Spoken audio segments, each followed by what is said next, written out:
Last week actually Suraj ಅವರು ಆಚೆ ಬರ್ತಾರೆ. ಸೊ ಬಟ್ ಜನಗಳೆಲ್ಲ ಅಂದ್ಕೊಂಡಿದ್ದು ಮನೆ ಮಗಳನ್ನು ಉಳಿಸೋದಕ್ಕೆ ಪಾಪ ಸೂರಜ್ ಚೆನ್ನಾಗಿ ಆಟ ಆಡ್ತಾ ಇದ್ರು, ಅವರನ್ನು ಆಚೆ ಕಳಿಸಿದ್ರು ಅಂತ. ಸೊ ಅದಕ್ಕೇನು ಹೇಳ್ತೀರಾ? ಆ ಥರ ಪರ್ಸ್ಪೆಕ್ಟಿವಲ್ಲಿ ನನಗೆ ಸ್ಟಾರ್ಟಿಂಗ್ಗೆ ಬೇರೆ ಯಾರೋ ಬರ್ತಾರೆ ಅಂತ ಅನಿಸಿತ್ತು. ಸುದಿಯಣ್ಣ ಬಂದರು ಅಥವಾ ಚಂದ್ರಣ್ಣ ಬಂದರು, ಆ ಥರ ನೋಡಕ್ಕೆ ಹೋದರೆ ಬೇರೆಯವ್ರು ಬರ್ತಾರೆ ಇವ್ರು ಬರಬೇಕು ಅಂತ.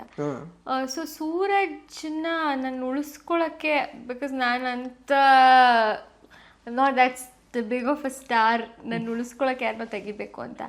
ಆ್ಯಂಡ್ ಶೋ ಮಾಡೋರು ಕೂಡ ಒಬ್ರನ್ನ ಉಳಿಸೋಕೆ ಇನ್ನೊಬ್ರನ್ನ ತೆಗಿತಾರೆ ಅನ್ನೋದನ್ನ ನಾನು ನಂಬಲ್ಲ. ಇವಾಗ ನಾನು ಈ ವಾರ ಬಂದಾಗಲೂ ನಂಗೆ ಎಷ್ಟೊಂದು ಜನ ಹೇಳಿದ್ರು ಧ್ರುವಂತ್ ಬರ್ತದೆ ಅಂತನೋ. ಐ ಡೋಂಟ್ ಥಿಂಕ್ ಜನರು ಹೆಂಗೆ ವೋಟ್ ಮಾಡಿರ್ತಾರೆ ಹಾಗೆ ತೆಗ್ದಿರ್ತಾರೆ. ಇವಾಗ ಈ ವಾರ ನನ್ನೂ ತೆಗ್ದಿರೋದು ಕೂಡ ಅದ್ರ ಮೇಲೆ ಹೋಗಿರುತ್ತೆ ಅನ್ಸುತ್ತೆ. ಅವರು ನನ್ನನ್ನು ಉಳ್ಸೋಕ್ಕೆ ಬೇರೆ ಯಾರನ್ನೋ ತೆಗಿಯೋ ಅಂತ ಶೋ ಮಾಡಿ 12 ಸೀಸನ್ ಅಂತೂ ಬಿಗ್ ಬಾಸ್ ಬಂದಿಲ್ಲ ಅಂತ ಅನ್ಸುತ್ತೆ.